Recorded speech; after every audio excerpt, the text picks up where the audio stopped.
Buongiorno a tutti, sono la dottoressa Stocco della chirurgia di Campo San Piero e sono qui per parlarvi dei condilomi, del cancro dell'ano e dell'HPV.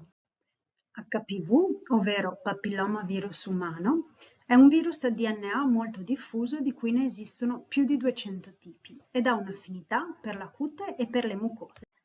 Può essere del tutto asintomatico oppure causare condilomi della cute e delle mucose anale e genitali. In alcuni casi può anche condurre alla trasformazione in tumore.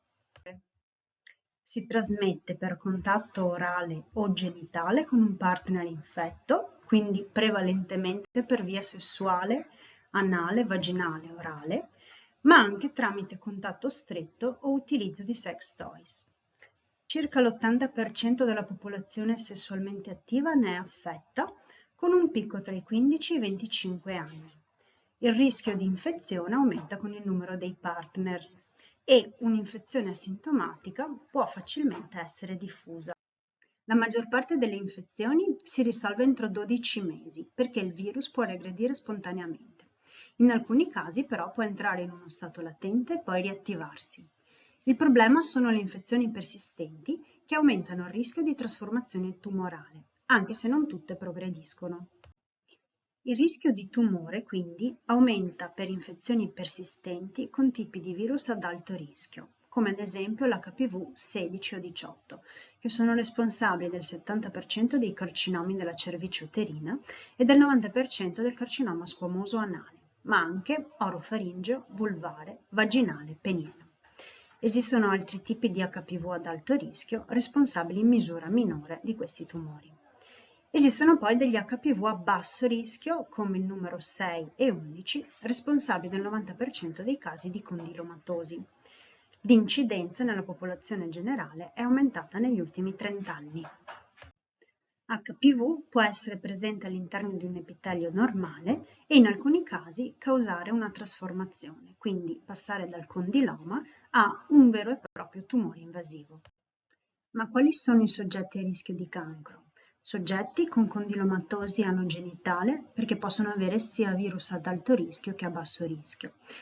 Soggetti con rapporti anali ricettivi o malattie sessualmente trasmesse e con un elevato numero di partners. Donne con una storia di tumore della cervice uterina, vulvare o vaginale, pazienti immunosoppressi, quindi trapiantati di organi solidi che utilizzano farmaci immunosoppressori, oppure pazienti con HIV, pazienti con tumori ematologici o alcuni disordini autoimmuni e infine fumatori. Come facciamo la diagnosi? Attraverso l'esame clinico, quindi riscontrando la presenza di condilomi. Se presenti a livello anale è utile fare una visita specialistica proctologica, se a livello genitale, maschile o femminile, una visita specialistica urologica o ginecologica. Esiste lo screening dell'HPV della cervice uterina a livello nazionale, ma non per le altre sedi, e non c'è screening per l'infezione nei maschi. Una volta infetti non esistono farmaci per eliminare il virus. Esistono terapie mediche o chirurgiche per trattare le manifestazioni, quindi condilomi, lesioni precancerose, tumori. A livello di prevenzione abbiamo a disposizione l'utilizzo del preservativo, che riduce il rischio, anche se non al 100%, il vaccino per l'HPV e l'educazione sessuale. Il vaccino per HPV è raccomandato prima di contrarre l'infezione, quindi all'esordio sessuale, dai 9 ai 26 anni. In alcuni casi può essere utilizzato anche in età maggiori. Non è preventivo al 100%, è comunque quindi possibile contrarre l'infezione, ma riduce il rischio di cancro della cervice e vaginali e verosimilmente anche di altri siti. Riduce il rischio di condilomatosi, ma non di malattie sessualmente trasmesse, e ad oggi è il mezzo migliore per ridurre il rischio di papillomavirus e di patologie ad esso correlate.